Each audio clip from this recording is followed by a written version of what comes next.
Լուսինեն խոսի նոր հարցերը միկրոֆոնները տան Լուսինեի։ Շնորհակալ եմ նախ բոլորիցդ այս ընթացքում մեր կողքին լինելու, լուսաբանելու համար։ Ինձ միշտ ասում են ժպտում ես, շատ հանգիստ ես, չես նեղվում ընդհանրապես։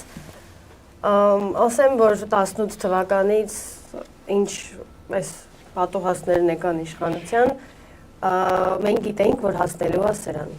Ու երբ որ Նարեկը որոշում էր, որ պետք է այս քաղաքական ոդկասթը վարի, որ պետք է չլռի, մենք արդեն գիտեինք, որ տարբերակներ մեկը գտնելու են իրենց լռեցնելու։ Ու դրա նախերգանքն եղավ նախորդ կալանավորումը, մեծ բանի մասին խոսում են, մանր բերման ենթարկելները հաշվի չեմ առնում։ Կալանավորում, որ հնարավորինս պատժեն, նեղություն տան, ստիպեն դրանով, որ լավ մտածեն խոսելուց առաջ։ Ու ամենավատն է, որ իրենք փորձում են Նարեկին ու Վազգենին ներկայացնել որպես խուլիգաններ, որպես փողոցային մարդիկ, ովքեր որ խոսքի ազատությունն իրացնելու անվան տակ մարդկանց անհիմն վիրավորում են ու սենց բաներ, բայց այս իշխանություններին հատուկ է կեղտոտ հագուստով փողոց դուրս գալ ու դիմացինին ասել հագուստդ կեղտոտ է, սենց մեղմ օրինակով ասեմ ձեզ ասելիքս ու ինձ համար այս ընթացքում խոսել, ինչի նախորդ անգամ չխոսեցի, որովհետև այս անգամ իրենք ուղեցին իրենց նախորդ անգամվա թույլ տված սխալները, Նարեկենց տեսակցությունները փակեցին, հարցակում գործեցին անտիֆեյքի խմբագրության վրա, փորձեցին նեղել իշխանին Ֆիդանյան Դավիթին, փորձեցին զրկել տեխնիկայից, փորձեցին նենց անել, որ ըստ իրանց անտիֆեյքի խմբագրությունը վախը սրտներում անցկացնել, որ հեսամեզել են բռնելու, շատ ճղճի, բայց իրենց բնորոշ այս իշխանություններին բնորոշ գործելավոճ, որը որ ինձ ոչ զարմացնում է, ոչ նեղություն է պատճառում, ուղղակի ուզում եմ իմանամ ինչքան են սրանք կարողանալու սենց ձգեն ու ինչքան են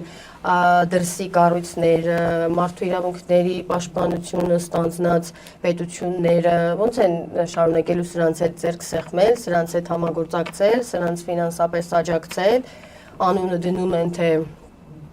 հիբրիդային պատերազմում աջակցում են այս իշխանություններին, չգիտեմ, իրանք այս իշխանություններին փողի համար մեռած իշխանություններին փող տալով փորձում են իրենց գործիքը սարքեն, իմ պատկերացումն է դա Ռուսաստանի դեմ, ու այդ ամեն ինչում ասում են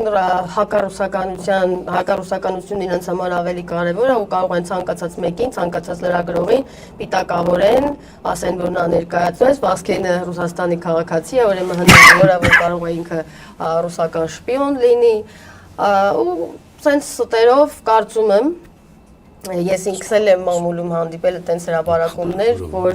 ասում են, որ այս ամեն ինչին եվրոպացիները աչքը փակում են, որովհետև օգնում են ստեղի իշխանություններին պայքարել հակառուսականության դեմ։ Ասեմ, որ մեր տուն գալով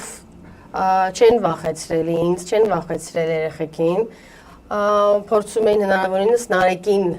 մեղավոր դարձնել այս իրավիճակում, որ քո պատճառով եկան առավոտ երեխեքիդ օրը հարամարեցինք, տնեցիկիտ օրը հարամարեցինք, բայց չէ, այտենց չի, իրանք չեն հասել իրանց ուզածին, մենք ամեն ինչով աջակցում ենք Նարեկին, Նարեկի հետ ենք, երեխեքը ճիշտ է փոքր են, բայց ամեն ինչ գիտակցում են, իրանց համար պատիվ է, որ իրանց պապան վախկոտ չի, որ քննադատությունից չի վախենում, քննադատայս իշխանությունն է, սենց ավտորիտար իշխանություններին քննադատելուց չի վախենում, մենք հանգիստ ենք, մեր խիղճը հանգիստ է, մեր գլուխը բարձր է, ես մի անգամ առիթով ասել եմ, որ ես ստորագրել եմ և մինչև հիմա ստորագրում եմ Նարեկի ասած ցանկացած խոսքի տակ, որովհետև դա է արդար խոսքը, դա է ճիշտ խոսքը, դա է հաշվարկված խոսքը, որ դաշտում կան չէ, ընդդիմադիր մարդիկ, ովքեր որ հաշվարկներով են խոսում, որ հանգարց տեղ չթողնեն, որ իրանց դեմ մեկը ինչ-որ մի բան կարողանա ասի, կամ իրանց դեմ սարքի, կամ իրանց ուղարկի բանտ, չէ, ու ես միշտ ասում եմ, որ ես ու Նարեկը սկզբից գաղափարակիցներ ենք, հետո ամուսիններ ենք, ու գաղափարն է մեզ բերել միավորել իրար, ու ես առաջինը ինքս չէի հարգի Նարեկին, եթե Նարեկը վախենար, օրինակի համար Ալենից կամ վախենար Նիկոլից կամ վախենար ինչ-որ մեկից, վախենար բանտ գնալուց ու դրա համար ասեր ապրեք դուք, եկեք ձեր ձեռքը սեղմեմ։ Չէ, ես ժպտում եմ, որովհետև իմ ժպիտի հետևում հպարտությունն է կախված, իմ գլուխը բարձր է, իսկ իրանք երբ որ ժպտում են, իրանց ժպիտի հետևում վախն է իրենց թաքնված։ Դա մեր տարբերությունը ու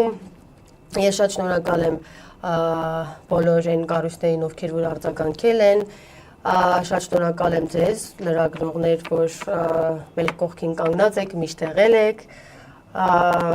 որ չեք համարում, որ տղաները խուլիգան են, ինչքան է իրանք իշխանությունները փորձում են ներկայացնել, որ ընտանիք չհարգող, ընտանիք մտնող, սեփական եսը չունեցող մարդիկ են, որ իրանք պետք է գնան, պատրվես ամեն ինչը պատժի միջոց է, արդարադատության իրականացում այստեղ չկա, այստեղ զուտ մանրախնդրություն է, ֆիզիկապես նեղություն տան, բանտ ուղարկեն, ազատատենչ մարդկանց, որ վախենան, փափկեն, կարծում եմ ոնց որ իրենք են մտածում, բայց չէ, ազատ խոսքը Հայաստանի Հանրապետությունում պետք է հնչի, քանի որ Հայաստանի Հանրապետությունում շարունակում են դեռ ապրել ու գործել մարդիկ, ովքեր սիրում են իրենց երկիրը ու դա նենց ասած խոսքեր չի, որ սիրեմ վաղը մյուս օր վեր կենամ փախնեմ երկրից, չէ, ովքեր սիրում են իրենց երկիրը ու մինչև վերջ պատրաստ են պայքարել, ծովասեղանի վրա էլ հայտնվել, բայց պայքարել, որ մեր երկիրը շարունակի գոյություն ունենալ ու մեր Հայաստանի երրորդ հանրապետությունը պահպանվի, ոչ թե ստեղծվի 4-րդ հանրապետություն կամ Նիկոլի հանրապետություն, ոնց որ իրանք ուզում են անեն, կամ համերաշխության անվան տակ ընդամենը չեմ էլ հասկանում իրանք ինչ են անում։ Համերաշխության անվան տակ կասեմ մենակ երբ փող են աշխատում։ Իրանց դա հատուկ է, իրանք փողի համար եկել են, փողի համար մնում են ու չեն գնում։ Այսքանը։ Շնորհակալ եմ։ Մի հավելում ես անեմ, կապված Ազգենի հետ, նախ ասեմ, որ շատ լավ է, ամեն ինչ իր համար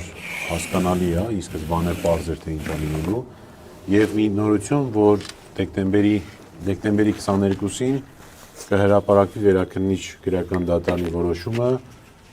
մեր բողոքի հիման վրա Ազգենի կալանավորման առնչությամբ։ Նարեկի մասով էլ ամսի 18-ին կլինի Նարեկի մասով, այո։ Երևի հարցերով։ Երևի հարցերով